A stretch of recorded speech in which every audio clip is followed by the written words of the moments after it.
gente, para entender como é que foi o segundo semestre de 2023 do IMP3, Itaú Managed Portfolio, eu convidei o Arthur e o Jordano para a gente conversar. Tudo bem, Arthur? Tudo bem, obrigado pelo convite, Andréa. Tudo bom, André? Obrigado pelo convite. Tudo bom. Arthur, conta um pouco para a gente qual foi a contribuição das alocações estratégicas e táticas dentro do IMP3 na performance que ele construiu o ano passado. Tá ótimo, Andréa. Bom, se a gente for pegar aqui o segundo semestre do MP3 e voltar 6 meses, quando a gente teve essa mesma conversa aqui, a gente estava vivendo um cenário em que a gente tinha posicionado a carteira para se aproveitar de uma queda de juros ao longo do tempo, então a gente se posicionou a carteira muito mais, prazos de vencimento mais longos, com um pouco de proteção de inflação. Então a gente estava sobrealocado em juro real e subalocado em pré-fixado naquele momento. Além disso, a gente tinha uma posição naquele momento que era vendida em dólar e comprada numa cesta de moedas, dólar canadense, dólar australiano e euro, contando um pouco com os desafios que a economia americana teria pela frente para continuar crescendo. De fato, segundo semestre trouxe inúmeros eventos diferentes no mercado que a gente teve que ir se posicionando taticamente para proteger a carteira em alguns momentos e até para tentar acelerar retorno em outros momentos. Então, foi importante a gente no segundo semestre ter aumentado em algum momento a posição de renda variável. A gente também zerou aquela posição de moedas que eu comentei agora recentemente, quando a economia americana começou a mostrar resiliência. Então a gente entendeu que a economia americana ia continuar crescendo e diminuímos essa posição em algum momento. E a gente também acabou mantendo a posição de juro real, mas levando a posição que a gente estava subalocado em pré-fixado para neutro. Então foi um semestre de muitas mudanças. E o porquê dessas mudanças?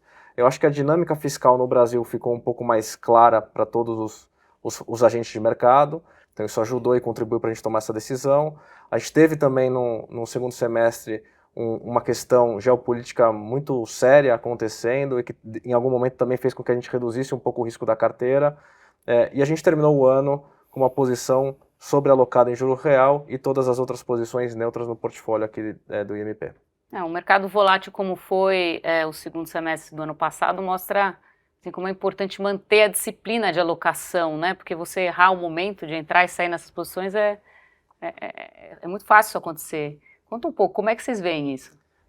Esse é o tema constante de discussão nossa com os clientes, né? Da importância e do reforço da importância de um planejamento de longo prazo, de você não ir para os extremos no meio do caminho.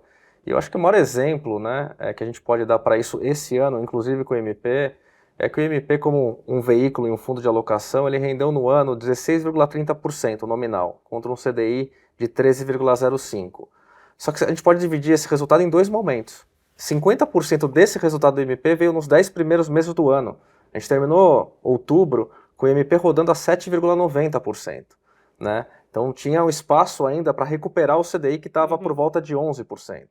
E a gente termina os 2 últimos meses do ano representando os outros 50% praticamente de rentabilidade do MP. Então, se o investidor não tem a cabeça de longo prazo, muito provavelmente em outubro ou setembro desse ano, estaria tentando revisitar ou até reduzir posição de risco e aí não pegaria essa recuperação e esse valor que o MP trouxe em novembro e dezembro. Então, muitas vezes o MP é visto como um veículo de disciplina de alocação, mais especificamente. Perfeito, isso é super importante. E, Jordano, nesse cenário volátil, né, cheio de idas e vindas no segundo semestre, a gente viu que os fundos multimercado tiveram um ano bem difícil, né, talvez um dos mais complexos aí dos últimos 10 anos. Conta um pouco, quais foram as principais dificuldades para os gestores e como é que eles estão lidando com isso? Claro, esse ambiente traçado aqui pelo Arthur, acho que ilustra muito bem o desafio que foi para a gestão ativa de multimercado no Brasil. Né? Foi um ano onde a quebra de tendência aconteceu com muito mais frequência, tendências de curto prazo foram quebradas ao longo do tempo e isso gerou uma dificuldade de leitura e construção de portfólio dos gestores. Então, diferente de 2022, que a gente teve uma classe de multimercado muito eficiente, né, gerando um alfa bem relevante em relação ao CDI naquele ano, 2023 essas quebras aqui acabaram atrapalhando e os gestores na média entregaram uma performance abaixo do CDI. A gente tem um índice de multimercado interno aqui no Fund of Funds do Itaú que ilustra bem esse resultado, né, essa performance abaixo do esperado. 75% dos gestores nesse ano ficaram abaixo do CDI. E mesmo aqueles que ganharam do CDI ficaram com alfa magrinho. Só 3% ganhou acima de CDI mais 3, que é um target que a gente busca aqui na classe de multimercado.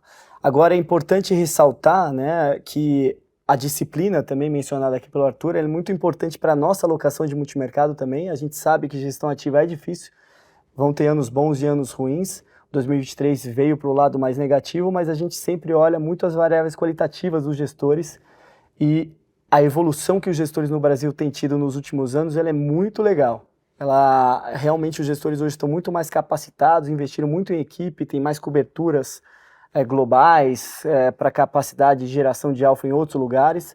E o 23 acabou não funcionando, mas os gestores eles estão muito bem preparados para capturar a partir daqui novos resultados positivos, como sempre foi. Se você olhar o IMP, tem uma história de 10 anos e a classe de multimercado, desde o início, ela entrega exatamente o CDI mais 3, que é o nosso target. Está um pouquinho abaixo agora, está CDI mais 2,8, mas muito perto, né, do nosso target.